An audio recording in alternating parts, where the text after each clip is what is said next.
Good day, family. Casanova here, and I wanted to take a moment in this video to talk about the Dave Ramsey versus eXp Realty situation. What's up, dream builder? Are you someone who's interested in creating a life by your design through all things real estate?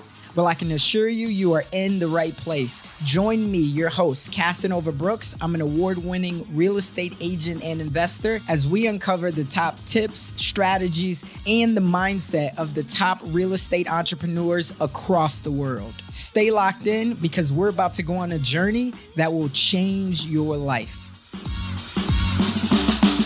Now, if you are in real estate, I'm sure you've heard about it. Right now, it's one of the biggest conversations that's going on in the real estate world. And full disclaimer, I've never been a part of the ELP program by Dave Ramsey, and I am also a eXp Realty agent. But my goal with this video is to give a perspective from the outside looking in. I know that there's a lot of lives that are currently and will be impacted, not only on the real estate agent side from people being able to join the program, but also from the client and consumer side from people who would have been able to work with phenomenal eXp agents. First off, a couple of things that I hope for people to get out of this. I think one is if you are thinking about joining in the future, maybe it comes about that these restrictions are lifted and some agents feel like they want to go back because it was a significant source for their business, or even if you're going to join a similar program and what this means of how you can protect yourself and how you can at least know going into something what the potential down the road implications could be if you were to ever to change brokerages or be at a brokerage that is forward thinking. Now, my thoughts on this, it goes back to when I first read it, and I have done a significant amount of research on this through YouTube videos, through blogs, through hearing both parties' perspectives on it. And while I do not want to diminish this situation, for me, what this first said to me in the beginning was something that I tell agents all the time. If you allow somebody to feed you, guess what? You also give them permission to starve you. This was something that a mentor said to me one time. And I think for a lot of real estate agents, the ones that are up in arms about this, that were at eXp, I think that it's just a lesson to be learned, right? You can't, and while maybe all of your eggs were not in this basket, it was a significant portion, right? Not only did you believe in the mission, the value, the vision, and being able to serve your clients, it was someone who was... He made a decision, right? The organization made a decision based on who their allies were. Now, it's been said that he's been linked to RE/MAX now, and RE/MAX has lawsuits out against eXp because a good amount of the top leaders in that company are now coming over to the eXp model. And so, of course, RE/MAX is not going to be happy about that. And it sounds like, there's a solid partnership with Dave Ramsey. But here's what I can tell you. This is always going to happen in the business world, right? As real estate agents, we are entrepreneurs. And at the end of the day, people are going to make decisions emotionally, not logically. And they're going to base it on what's going to continue to increase their brand visibility, which is also going to increase their authority, which is also going to increase ultimately their income. So when you mess with those three things, you got to understand what's going to happen. eXp has been a brokerage that for me, I've seen so much of the growth of the innovation, and it started with the leadership. So when you have leadership like you have at eXp Realty, where I had Glenn Sanford. I had the pleasure of having Glenn Sanford on my podcast, and it was an honor. And he dropped so many value bombs on that DreamNation real estate episode. And one of the things that always stood out to me, and something that I tell agents all the time, is when he looks at eXp Realty, he did not want it to be a real estate company that is a tech company or a real estate company that is a personal development company. He wanted it to be a personal development company that happens to sell real estate. Keller Williams started out on this path, but then they, where they were the number one training company as they were touted, but then they changed to they were a tech company. But then when you look at eXp from the beginning has taken all of the things that worked for KW, which is a phenomenal company, especially on a national level. It has significant culture, significant leaders. But eXp said, and Glenn Sanford leading the charge said, hey, you know what? We want to take all of the things that are great about Keller Williams, and we want to continue to drive those things for our agents, but we want to find what are the things that are not so great about it. What are the things that could be more agent pro right? And we want to put those things into our model. Prime example, they have 7 levels. 7 levels are great for real estate agents. But in the event that a market center is not profitable, after you pay for the bricks and mortar, after you pay for the staff, after you pay for the printers, after you pay for the parties that were done in the parking lot to attract other clients to using that brokerage, and all of the other things, the marketing expenses, the bringing in coaches, whatever else it might be, what if there's only $500 of profit after the OP, the operating principal, was paid and everyone else? What if there's only $500 worth of profit? Well, what does that mean? That means that there's no profit to really be shared with the agents. So they can't really build their own retirement off of $2.75 for that month, right? But in the sense of, how about we flip this on its head, and instead of doing profit sharing, what about every single dollar that comes in, we share that back with the agent? We don't focus on going to get the $45,000 a month office lease. We don't focus on getting the super expensive copier so our agents can do water cooler chats at the copy machines. What if we focus on giving all of that money back to the agents and teaching them how to manage their money, how to protect their money, how to make more money, but at the same time, how to invest their money? And we're also going to do that by giving them equity and shares in the company. What if we focus on all of that? And that's what eXp did. And that's why so many people like Gene Frederick, like Dave Kennard, like a lot of the top, I can go on and on and on, that were at, KW at one point, Brent Gove, that helped to build out a phenomenal company, said, hey, we love it, and we did what we said we were going to do. We were going to stand to be leaders. We were going to fulfill our mission in building this company. But now there's another opportunity for us to help agents take it to the next level. And that's what eXp has been about.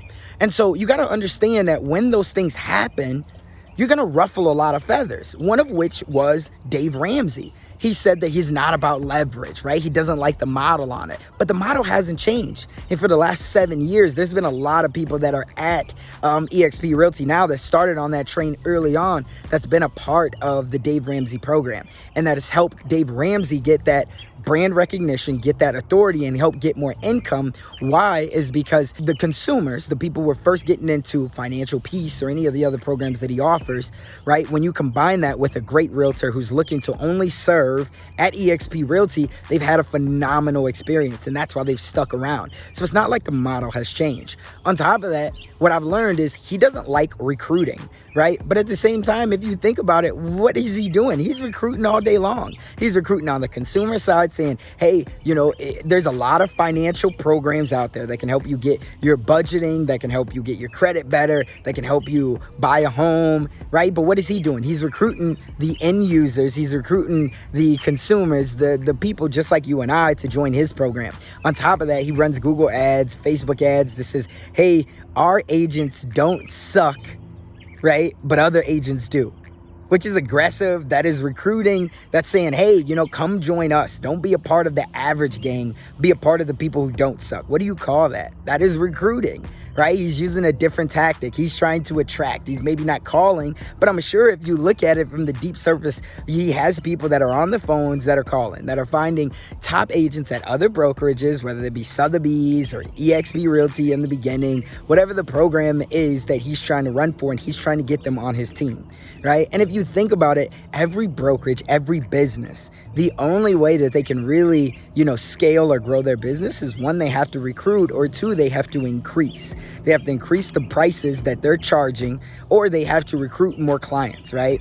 Or they have to get the people to buy more frequently. I learned this early on, Jay Abraham, right? And so those are the only 3 ways that you could really increase a business. Well, if he makes you pay a fee up front, and then you don't have to pay any more fees, he's already taken that out of the equation. So the only thing he can do is he can increase, which is increase the referral percentage, or he can get more customers, right? Which is more agents or more people that are going to join his program to use those customers. So he's doing it right now, right? So I don't think that, again, the things that he says and that he does, it doesn't make sense. But as an agent, I think the thing that you have to do is you have to understand that you can't complain about the ball game when you choose to play it. If you allow somebody else to feed you, guess what? you also give them permission to starve you. That's what he did. He was feeding a lot of agents. He might not have been feeding them 100%, but he was feeding them enough to where people lost a significant portion of their business. Some people made $250,000, $300,000 a year through the Dave Ramsey ELP program. And now that's just been wiped out from their family. So now they're not very happy. But again, this is where extreme ownership comes into play. Yeah, you're not very happy, but you shouldn't be happy with yourself, because again, this is where eXp has been a company that has led from the front of saying, hey, we want agents to self-brand themselves. We're not going to charge you for all of the information that you're getting. What we're going to do, and what I mean by that is charging you for you to sign up to every other program. And I'm not trying to bash other companies, right? So that's why I'm not going to get into all of that from the technicalities, right? Because there are other people inside of eXp that have their own coaching program, that do webinars and everything else. But that's not the point of this. The point of this is to teach any real estate agent, whether you're just getting into the business or if you're seasoned and now you're thinking about joining a program, whether it be a ELP or a Zillow or whatever else, you have to understand that can only be one spoke in your wheelhouse. That can't be a significant portion of your business, because just like in the social media world, when you're building out your profile on Instagram or Facebook or LinkedIn, what does that mean at the end of the day? You still don't have any ownership. Us as agents, as brokers, we teach clients to don't build someone else's wealth. Have ownership and build your own wealth. Again, something that eXp has led from the front on, right? And if you think about it at the end of the day, if you say, oh, they haven't, when you think about this at the end of the day, when you're giving up shares and equity in your company, let's think about Shark Tank, right? People come on and they say, hey, you know what? I want $150,000 investment, and that is for 10% of my company. Damon John, Kevin O'Leary, whoever it is, they'll come back and they'll say, you know what? I'll give you that $150,000 investment, but I want a 25% stake in your company. And then what do? They say, oh, no way, right? No way. Deals fall apart because of equity. Glenn Sanford from the beginning, right? Gene Frederick, all these guys who have led the company, they said, no, that's a great idea. How about we give agents equity and stake in the company? That's why people are sticking around. Not only the culture, not only the leadership, not only the innovation, not only the technology, but I have something that I have ownership in. Why would I build someone else's wealth when I could come build my own wealth? So that's something that, you know, when you're joining these programs, understanding at the end of the day, if they're not giving you ownership, they're not really giving you anything, right? You are, in a sense, an employee. You don't have any stake in that, right? That's what I tell people all the time, like, understand what you're doing. And so for me, that's something that I want agents to be aware of. I want them to know that, again, if you don't have ownership, you're out here promoting home ownership. Don't build someone else's freedom. Build your own. Go own your own real estate. It's the same thing that you're doing right now. You're renting, you're building someone else's freedom. Regardless if it's an external program or if the brokerage that you're in right now, you're like, hey, you know, I'm at my brokerage right now because he has a solid relationship with the builder. And if I leave, I might lose that builder. Yeah, well, what happens if that builder goes belly up? You lost that anyway. What happened if that builder and that broker falls out? You know what? Well, I'm pulling my contracts from your brokerage. Then who loses? You lose. You either then have to do, again, a similar situation to a Dave Ramsey. If you want to continue to, you know, sit in my models, if you want to continue to have this leverage of having me as a client, as a builder, I need you to change brokerages. Then you're stuck between a rock and a hard place. Why? Is because you didn't have the leverage. You didn't have no true ownership. You didn't have no true stake in it, right? So that's my tips. Hopefully that helps someone. Again, this was from an outside looking in, but this is something that I preach to agents, to clients, to friends, to family all the time. For me, everything has been about ownership, because if they really care, they'll give you a piece of the pie. If they do not, that just means to them, you don't bring enough value right now, because you can always be replaced as an employee. So hopefully that doesn't ruffle too many feathers, but if it does, you know, and the shoe fits, guess what? You got to wear it. Right? And that means that you just got to change your own mindset, and the understanding, the perspective and the angle and the value that you come from will, one, dictate where you're going, but two, it will see how long you'll stay in the game, right? Remember, in the dream we trust, but you got to take action on something. Otherwise, the dream that you had, and when we get into real estate, we all have a dream. It will only merely be a fantasy. This is Casanova Brooks with eXp Realty. I'm signing out. I'll see you on the next one.